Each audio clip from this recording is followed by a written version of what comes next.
السلام عليكم ورحمة الله وبركاته. ازيكم حبايبي؟ عاملين ايه؟ وحشني وحشني وحشني بجد والله، ما بقولها من قلبي جدا، وحشني فعلا. انا بقالي فترة ما نزلتش فيديوهات. اللي متابعني عارف ان كلامي ده صحيح، بس انا والله العظيم اللي خاني ما نزلتش فيديوهات ان انا فعلا مشغولة جدا. انا عندي ابني في رابعة ابتدائي، عايز كل وقت وكل مجهود وكل طاقتي وتركيزي معاه هو.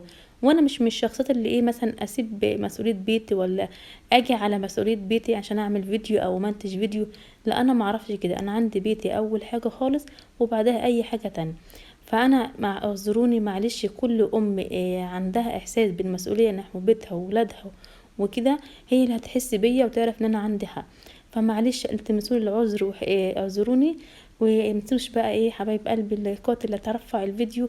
انا زعلانه منكم جدا جدا والله العظيم. عايزه اقول لكم اللايكات ضعيفه جدا وشات ضعيفه جدا. دي برضو من الحاجات اللي مضايقاني او متخاني. كل ما اجي اعمل فيديو اقول مفيش حد مقدر. لا بجد حبيب قلبي، عشان خاطري اللي بيكبر بخاطر حد صدقوني ربنا بيكبر بخاطره. وربنا يا رب يفرح كل حد في ولاده وفي نفسه، ويحقق له كل امانيه اللي هو يتمناه سواء في ولاده او في نفسه. الفيديو بتاع النهارده سهل خالص وبسيط جدا وفي متناول كل بيت. عايزه اقول لكم الاسعار غاليه جدا، حتى قرص الطعميه بقى بجنيه. طبعا مش كل يوم هنجيب بقى طعمية خلاص. هو احنا عايزين نعمل يا جماعة، نقف مع بعض ونعمل وقفة. الناس بتصدق الحاجة بتغلى جنيه بيقوم رافعين اسعار الطاقة 10. يعني قرص الطعمية لما يغلى جنيه، مش معقول شكارة الفول اللي بيعملوا بيها الطعمية غليت الكم ده كله. يعني انت بتاخد حق الغل بتاع الشكارة دي من 3 4 افراد بس. طب وليه؟ حرام ولا حلال؟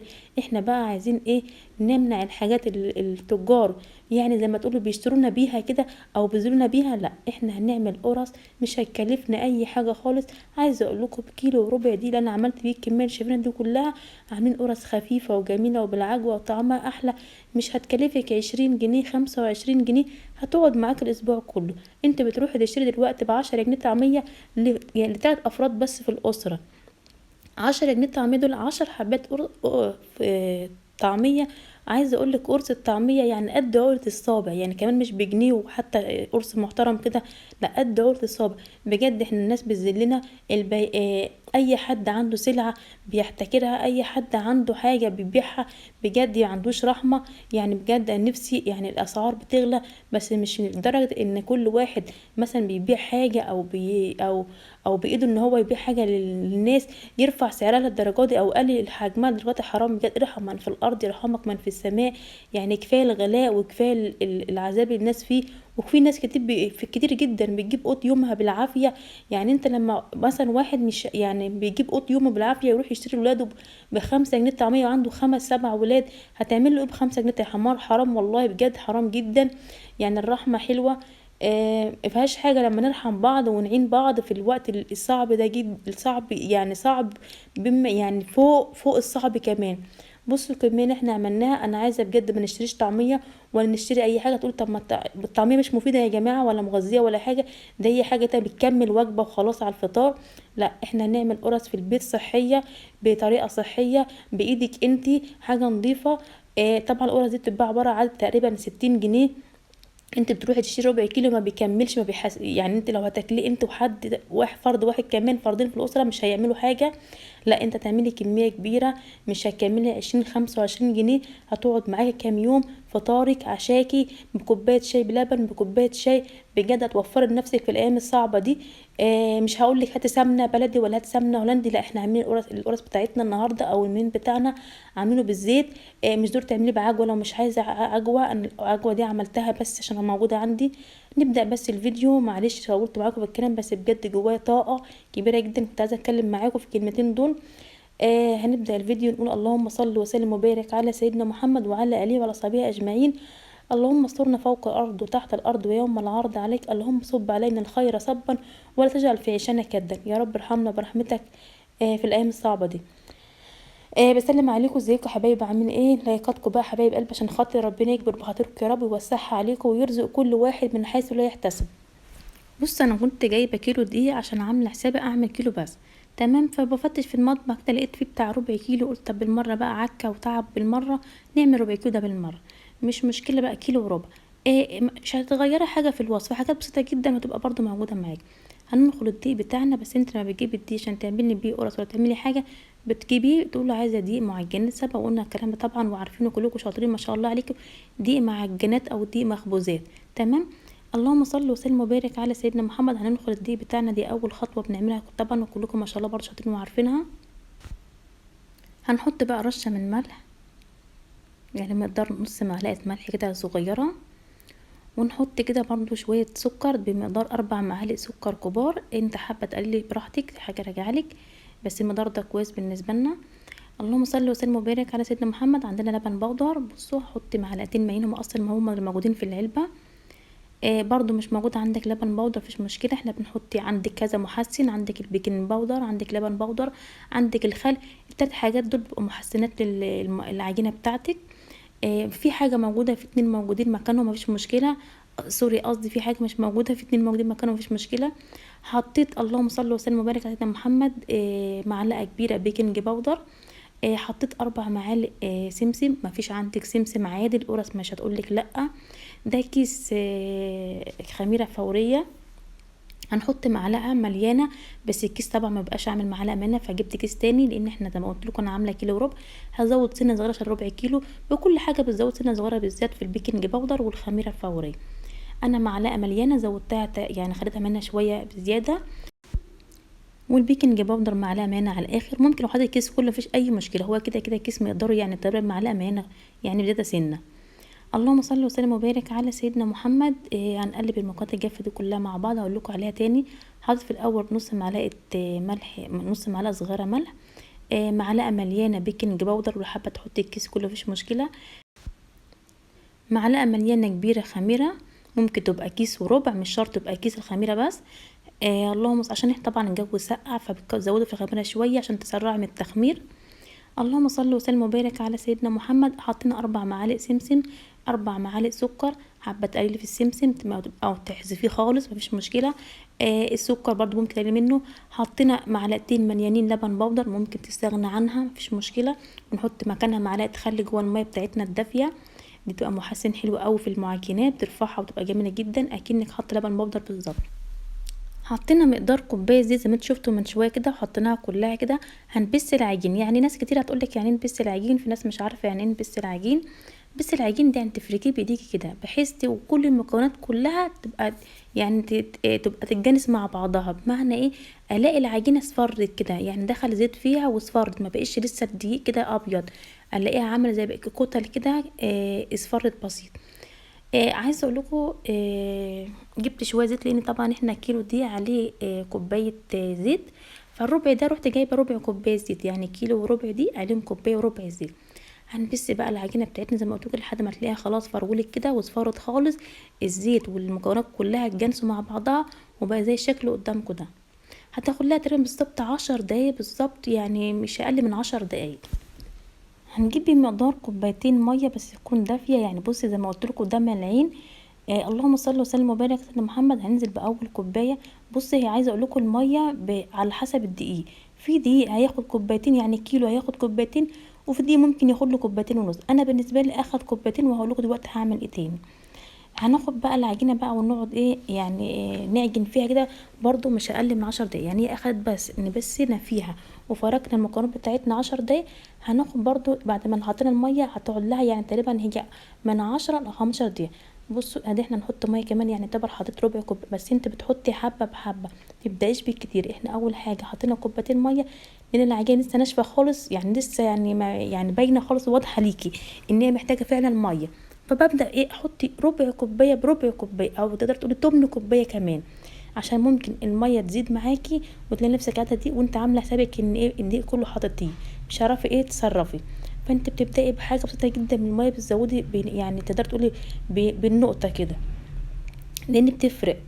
اللهم صل وسلم وبارك على سيدنا محمد. العجينه ما فكرش انها طرت ولا حاجه، لا بالعكس، ده انا هحط ميه كمان هحس انها ناشفه معانا. العجينه اللي بالزيت غير العجينه اللي بالسمنه برضو. انت طبعا وانت بتعجني عجينه بتلاقيها بتبقى انت عارفه ما شاء الله، بتبقي شاطره وعارفه العجينه دي عايزه ميه ولا لا. بتلاقيها ناشفه معاكي بتقومي مزوده سنه ميه. خلاص طريه خلاص. سيبيها انتوا مع العجن هتلاقيها ايه طريت بقت حلوه معاكي خلاص. ما تستعجليش في الميه غير لما تلاقيها خلاص عجنتي فيها شويه كده ولقيت العجينه ناشفه معاكي. لكن لا، قبل ما تعجني تقول ده عايزه ميه، لا اصبري شويه لما تعجني خالص كده بتاع 5 دقايق كده وتلاقي العجينه فعلا محتاجه ميه. واول ما تلاقي العجينه خلاص بدات تتشال من ايديكي بسهوله، خلاص مش ملزقه في ايديكي، تعرفي خلاص كده ما تحطيش ميه بقى، كفايه قوي كده. يبقى احنا حطينا 2.25 كوباية ميه. بس دي مش معناها ان هي قاعده لكل اللي بيعمل المقدار ده، لا.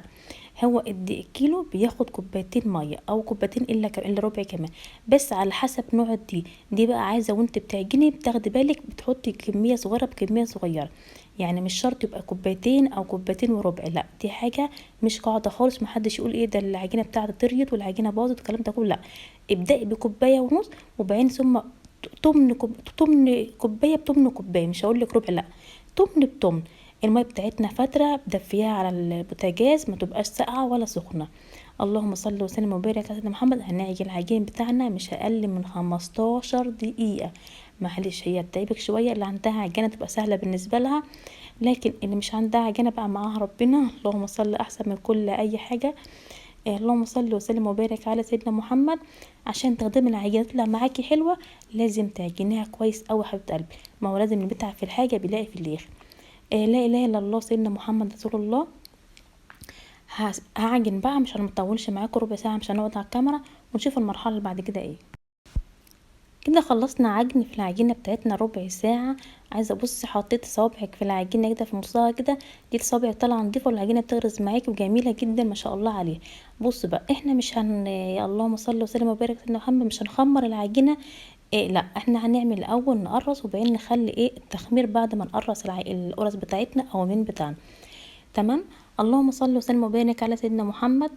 العجوه بتاعتنا دي طبعا سهله جدا. انت بتجيبي قالب العجوه وتحطيه على النار، تقطعيه قطع صغيره تحطيه في حله كده، وتقومي حاطه معاه قطعه من السمنه صغيره او حبه من الزيت الموجود عندك، مع شويه سمسم برده لو موجودين ولا حاجه، مفيش برده مشكله. على نار هاديه وبتقلبوهم كويس قوي قوي، ما تخليهاش تتحرق منك، ما تغمقش اكتر. مفيش 5 دقايق بالظبط يعني خلاص بيكون ظبطت معاكي. بتشيليها وتعمليها بايديك كده زي العجينه كده 5 دقايق برضو، وتسيبيها لحد ما تشتغل عليها. طبعا شفتوا العجينه بتاعتنا مطه وحلوه جميله ازاي ما شاء الله، ولا حول ولا قوه بالله. بألف هنا وشفا يا رب كده اللي يجربها وصحه وعافيه عليه. هناخد جزء من العجينه بقى ونعمل ايه زي ما انتم شفتوا من شويه، لفيناها على شكل دايره، وبعدين ايه كورناها بقى لفيناها تاني على شكل ايه مستطيل. تمام. هنعملها بقى ايه، عايزين نبدا في الاول نعمل مين. انا عايزه اقول لكم احنا في البيت عندي بيحبوا اكتر حاجه اللي هو اللي هو المنين. القرص دي يعني ايه بيحبوها، بس بيبقى اكتر المنين. اللهم صل وسلم وبارك على سيدنا محمد. بالبقره هتشد بقى معاكي انت البطاطا بايديكي، وتعملي برضو بالبقره عشان تساعد معاكي شويه لحد ما تاخد معاكي الحجم اللي انت عايزاه. تبقى عايزه حجم القرصه رفيع او رقيقه كده او عريضه او تخينه، دي حاجه راجعه لك انت. احنا بنحب الحجم ايه عن الوسط شويه، عشان برضه لما تيجي تحطيها تسويها في الفرن ما تحرقش مني. هناخد برضو جزء من العجوه ونعملها كده بايدينا زي ما انتم شايفين كده. انا هسيبكم برضو تشوفوا يعني اللي بقول لك الصوره خير اي خير دليل. بصوا بقى هنعملها كده. عايزه اقول لكم عشان هي حطت شويه زيت بزياده، وتلاقي العجوه مش هتمشي معايا ايه على الترابيزه. هنحطها في نص العجينه طبعا زي ما شفتوا كده حبايبي. اللي يجي معانا لحد كده يا ريت بعد اذنه يا رب يكبر بخاطره يا رب كده لايك عشان الفيديو يكبر. بجد فيديوهات عندي ضعيفة جدا، بتعب فيها جدا جدا جدا، مونتاج تصوير كل حاجة والله اقسم بالله. وبلاقي في الاخر اللي بيتفرج ما بقدرش. صدقوني اللي بيكبر بخاطر حد ربنا بيكبر خاطره. اوعوا تفكروا انت لما تفرحوا حد ربنا مش هيفرحكم، لا بجد ربنا يفرح كل حد بيفرح يا رب اخوه المسلم. زي ما انتم شايفين كده حطينا العجوه بتاعتنا في النص على شكل كده رول رفيع خالص. وهنحطها بقى ونقفل العجينه بتاعتنا ونرجع نبرمها على الترابيزه، على الرخامه، الحاجه متوفره عندي. بصوا من المنظر ده كده هناخد من النص على الطرف، من الطرف على النص لحد ما تبقى كلها حجم واحد، مفيش حاجه كبيره وحاجه رفيعه. هنرجع نبططها تاني، سهله جدا جدا جدا. عايزه اقولك ما خدتش مني حاجه. هو كريم راح المدرسه وانا بدات اخلص البيت، نظفته وظبطته على الاخر، وظبطت الفرشه بتاعت البيت كلها ما شاء الله. وبعدين رحت داخله على القرص. عايزه اقول لكم بدات فيها تقريبا على الساعه 9:30 كده، يعني على الساعه لما هو كريم جه تقريبا 1:30 كانت خلصتها تسويه وكل حاجه. اكلوا فطروا منها كمان ما شاء الله. حاجه سهله خالص يعني. خلي بيتك دايما مليان خير بجد. سيبيكي بقى خلاص من الحاجات اللي غليت دي، خلاص اركنيها على جنب. احنا الحاجات دي احسن واطعم، وعايزه اقول لكم صحه كمان لاولادنا. هنقطعها بقى. شوفي انت عايزه بقى تقطعها شكل ازاي. تاخديها بزاويه كده، تاخديها بشكل مستقيم. تعملي يعني المنينه كده عريضه شويه رفيعه شويه. دي حاجه راجعه لك انت وحابه متابعه ما بتحبي. اللهم صل وسلم وبارك على سيدنا محمد. دي اول حاجه عملناها، هوريكم كمان برضو عملناها ازاي تاني. بصوا العجوه في النص جميله ازاي. هنرصها في الصواني بتاعتنا، بس هنسيب ما بين كل يعني مننا ومننا كده. هنسيب حاجه بسيطه خالص، عشان برضو لما تخمر ولا حاجه بتزيد معاكي. بتزيد معاكي في العلو، مش بتزيد معاكي في العرض. بس انت برضو بتسيبي حاجه بسيطه جدا بمقدار صابع بس لين ايديكي كده، ما بلزقهاش في بعض. هناخد كميه من العجين تاني واوريكم نعمل تاني ازاي المره التانية. هنغطي العجين بتاعنا عشان وشه ما ينشفش برضو. وناخد بقى خدنا جزء من العجين. بص عملناه ازاي. بناخدها الاول نلفها لفه كده، وبعد كده نعملها رول كده. تمام. اللهم صل وسلم وبارك على سيدنا محمد. نضغط من نص للطرف ومن الطرف للنص. بصوا اسهل حاجه كمان لما تمسكيها دي كده تعملها، دي تبقى اسهل شويه كمان. دي بتاخد تمد معاكي طول كمان بيبقى احسن. العجينه بتروح وتيجي معاكي جميله جدا ما شاء الله.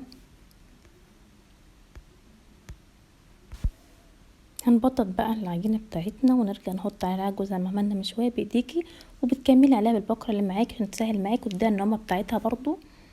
اللهم صل وسلم وبارك على سيدنا محمد. ونحط عليه العجوه. ممكن يعني خلاص مش حابه العجوه ومش موجوده عندك عجوه، هتكتفي بالجزء ده كده وتقومي مقطعه العجينه بتاعتك زي ما احنا عملناها كده من شويه من غير عجوه عادي. لو في عجوه هقوم حاطه بقى العجوه واقوم لفاها تاني وبرماها، وارجع الفها وبطاطا تاني وارجع اقطعها.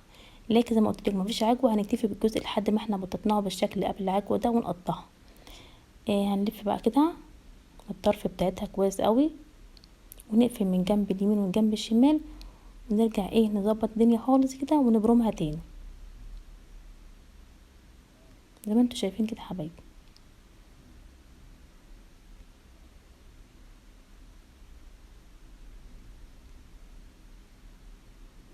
هنبططها ونقطعها. طبعا سهله جدا جدا جدا.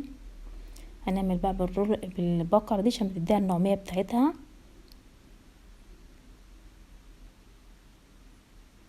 ونقطعها ونحطها في الصواني بتاعتنا. نخش بقى نقول في التسويه بقى. التسويه نعمل ايه؟ انت طبعا بيبقى مشغله الفرن بتاعك. سبق وقلت قبل كده الفرن بتاعك لو في مروحه تبقى حلوه قوي. انت بتشغل الفرن بتاعك تقريبا 10 دقايق او 15 دقيقه قبل، وانت بتبداي مثلا بتقرصي لا اسفه، طبعا احنا طبعا هنسيبها تتخمر ساعتين بالظبط. لا احنا طبعا في الساعه دي سيبيها تخمر وتعلى براحتها على الاخر. ما تقوليش لا ده انا ساعه واحده، لا هي ساعتين بالظبط. انا بسيبها ساعتين بالظبط. سيبيها تاخد راحتها في التخمير عشان تديكي يعني تديكي هشه كده وتبقى جميله وحلوه. كتير هيقولك القرص ام زيت بتبقى ناشفه. لا احنا القرص بتاعتنا مش بتبقى ناشفه، لان احنا مجرد ما نسويها ونسيبها تبرد قبل وهي لسه دافيه كده هنعبيها في العلبه بتاعتنا ونغطيها. هتفضل معاكي طريه طول الوقت اللي انت عيناها فيها. لو قعدت معاكي حتى 10 ايام كمان اسبوعين عايزه اقول هتفضل طريه. فمحدش يقول قرص ام زيت بتبقى ناشفه. بتبقى ناشفه ليه؟ لانك انت بتحطيها في مكان بيدخل له هوا. لا انا عايزاها مجرد ما تبرد وفيها الدفيان بتاعها هتعبيها في العلبه زي ما انت شفتوا من شويه كده، وتغطيها وتنيها في مكان كويس كده يا امين. هتطلعي تلاقي القرصه بتاعتك حلوه جميله قوي، لا طريه قوي ولا ناشفه قوي، معقول. وفي نفس الوقت مش عاملينها بسمنه زي ما بيقولوا القرص ام سمنه هي بتبقى طريه وهشه خفيفه. لا هتبقى زي القرص ام سمنه بلدي بالظبط. عملت لكم شكل المين وعملت لكم شكل القرص اهي برضو. بصوا بقى زوقي زي ما انت عايزه. هنعمل لها نغزه في النص نعمل اشكال كتيره. بصوا اشكال العجينه معاكي ملبن في ايديك، اعملي فيها اللي انت عايزاه. بص دي رسمه عملت كده بنغزه بصبعي كده في جوه في النص. بتاخدي حته صغيره وتلفيها كده في ايديكي كده وتحطي جواها العجوه. في ناس حابه قرص اعملهم، في ناس حابه شكل من اعملهم. العجينه هي واحده خالص، ما فيش هتختلف في حاجه، هتبقى طعمها جميل كده وطعمها جميل كده، بس بتفرق ان ده حابب ده وده حابب ده. ارضوا كل الاطراف كلها. بص شكله صغير شكل كبير. عايزه اقولك ان احنا دلوقتي هنعملها كمان بص بقى بسكينه ونعملها كده ايه شريحتين كده صغيرين. بصوا تدي برضو شكل جميل قوي. بصوا منظر جميل تحفه. انت مين زي ما بقولك العجينه معاكي ملبن تعملي فيها اللي انت عايزاه.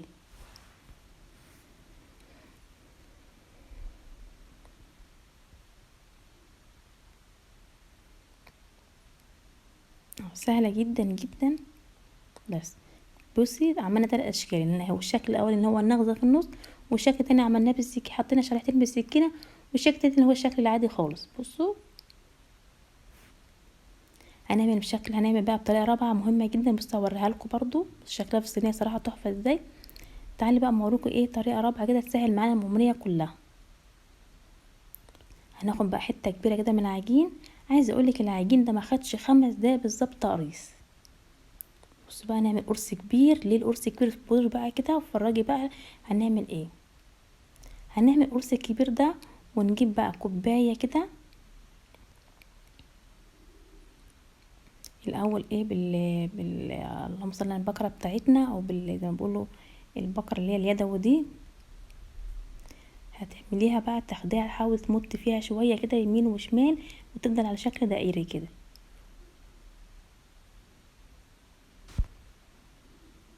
لحد ما توصل الشكل اللي شايفاه ده. بص معاكي كوبايتين، ده كوبايه القهوه ودي كوبايه الشاي. انا مره جربت كوبايه القهوه بس طلع القرص صغنطط قوي، فهنعمل المره دي بقى بكوبايه الشاي. بصوا بقى هتسهل معاكي جدا. هتخلصي العجينه بتاعتك دي في 3 دقايق. بصي اهو حلوه قوي سهله خالص.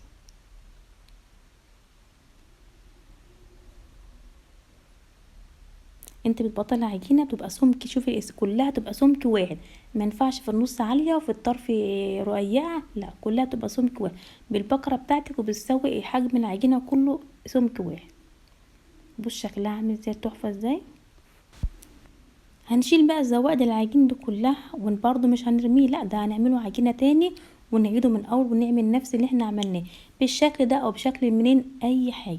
بص بقى بتحطها في الصينيه وتبقى كلها سوا واحد. عايزه اقولك الطريقه دي سهله جدا. لو انتم من النوع اللي بتحب القرص مش هتاخد معاكي حاجه خالص. يعني عايزه اقولك لو هتعملي 5 كيلو دقيق التقريص بتاعها مش هياخد معاكي ساعه واقل من ساعه كمان.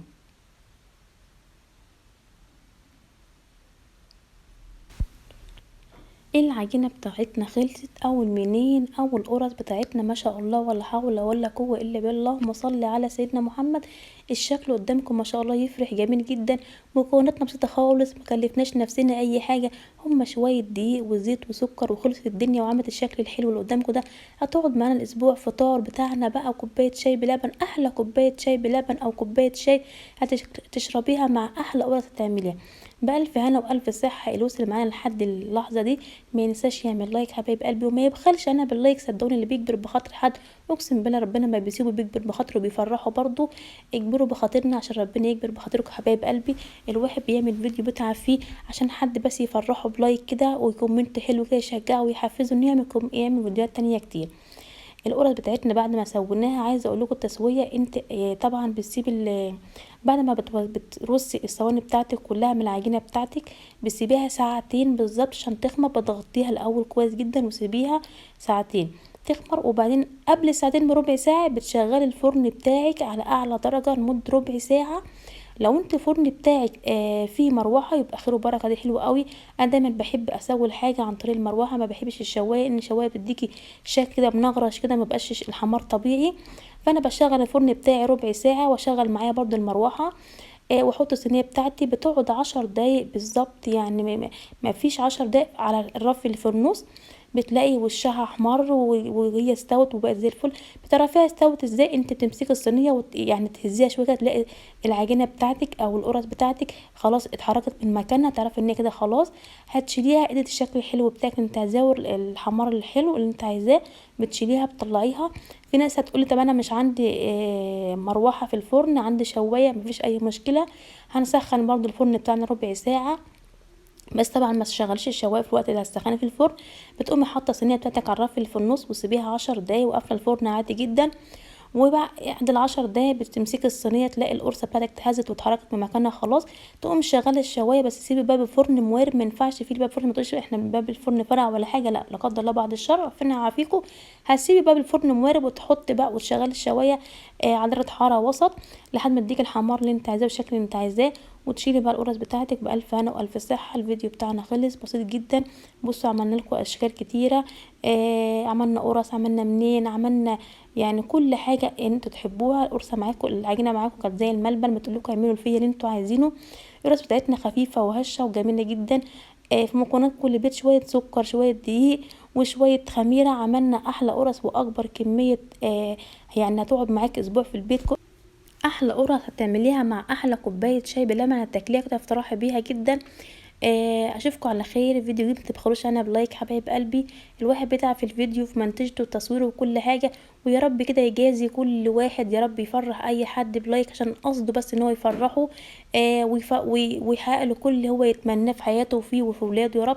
اشوفكم على خير. لايكاتكم لايكاتكم. والسلام عليكم ورحمه الله وبركاته.